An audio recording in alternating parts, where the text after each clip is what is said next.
Olá! Hoje nós vamos falar sobre um assunto muito importante, gestão de riscos na gestão pública. E para esse bate-papo, convidamos especialmente o pós-doutor em Direito Econômico Rodrigo Pironti, referência nessa área. Se você trabalha nesse segmento, aproveite essa entrevista para tirar suas dúvidas. Vamos lá?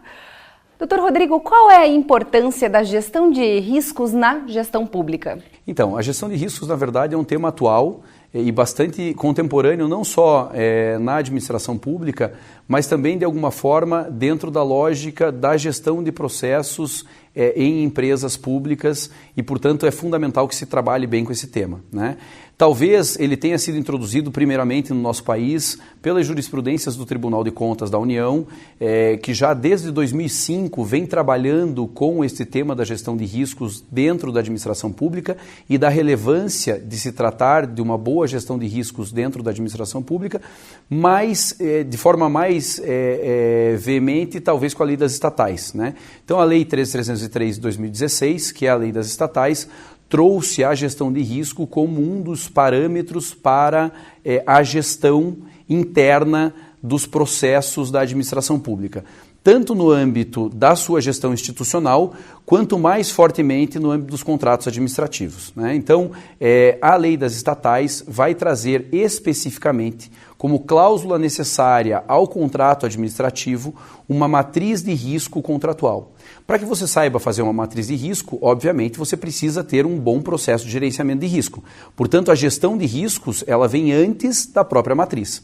Então, o que é importante nesse tema é que os órgãos públicos se capacitem para que tenham boas gestões de risco e para que consigam formalizar as suas matrizes. Como na lei das estatais não há modelo de matriz de risco e em nenhuma outra legislação no país há este modelo, nós fomos buscar, por exemplo, na ISO 31000 e 31010, em COSO ERM 2017, algumas metodologias para trazer para a administração pública brasileira, talvez um modelo de matriz de risco para os contratos administrativos, porque, como disse, não há esse modelo. Então, talvez seja relevante se capacitar nesse tema justamente para se entender o que é gestão de riscos, por que é importante se gerenciar o risco, e isso é muito relevante, porque, veja, o risco é algo incerto. Porque se não fosse incerto, não seria um risco, né? Você não teria... E como é incerto, a previsão sobre o risco é algo que tem que ser antecipada. Então, quase um exercício de futurologia na tentativa de se prever eventos de riscos para que, em prevendo os eventos de riscos, os riscos do seu contrato seja menor. É dizer, quanto melhor for a previsão da sua incerteza, melhor será o seu contrato. Mas olha a grande dificuldade, um evento de risco é uma incerteza. Então, quantas incertezas nós temos nos contratos administrativos? Então, nesses cursos a gente aprende como identificar o risco, como verificar a boa avaliação do risco e a resposta desse risco. Tudo isso é um bom gerenciamento de risco, para que aí a gente consiga estar apto a realizar a chamada matriz de risco contratual exigida atualmente. Para o pessoal que está nos assistindo entender um pouquinho mais sobre esse assunto, doutor Rodrigo, conta pra gente qual que é a diferença entre mapa de risco e matriz de risco. O que é exigido atualmente aqui no Brasil? Essa tua pergunta é excelente porque talvez permita a gente tratar de temas que já estão normatizados no nosso país, né? O mapa de risco, ele vem trazido pela IN número 5 de 2017, que é uma IN aplicada à terceirização de serviços no âmbito da União, né? Portanto, ela pode ser aplicada analogicamente a estados e municípios, mas ela serve efetivamente para o âmbito da União. E a matriz de risco, ela vem tratada no âmbito da Lei 13.303 de 2016, que é a lei das estatais. Então veja a grande dúvida que pode surgir eventualmente na lógica do servidor público. Se a IN traz um mapa e a 13.303 traz a matriz, qual a diferença entre os dois? E há uma diferença gritante entre os dois e por isso que é importante a capacitação neste tema. O mapa trazido na IN, e que inclusive tem um modelo no anexo 5 dessa mesma IN, esse mapa trazido na IN é simplesmente o que nós chamamos na gestão de risco de registro do risco. Então é uma forma e uma hipótese de identificação do risco.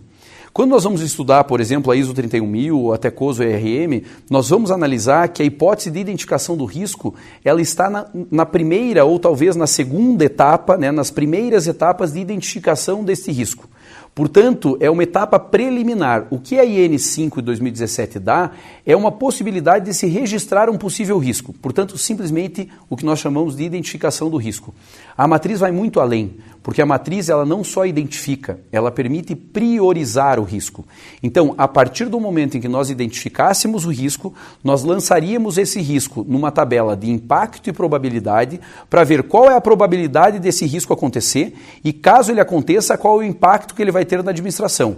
Fazendo uma lógica, que aí há uma dinâmica, né, para isso, é uma dinâmica, inclusive, bastante aprimorada, fazendo essa dinâmica, a ligação desses dois fatores no que nós chamamos de diagrama de cálculo de risco, nós vamos ter ao final o nível de risco, pontuado e objetivado. E aí, a partir daí, a gente vai poder dizer, por exemplo, que num contrato administrativo, uma alteração qualitativa do contrato tem um risco menor do que uma alteração quantitativa. Porque eu consigo medir, por exemplo, naquele caso concreto, que uma alteração quantitativa tem um risco extremo de número 20 e uma alteração qualitativa tem um risco médio de número 10, por exemplo. Então, nós conseguimos priorizar o risco. Essa é a grande diferença. No mapa de risco não existe priorização. Na matriz, sim. Tá certo então, Rodrigo. Muito obrigada pelas suas explicações. É um prazer, obrigado.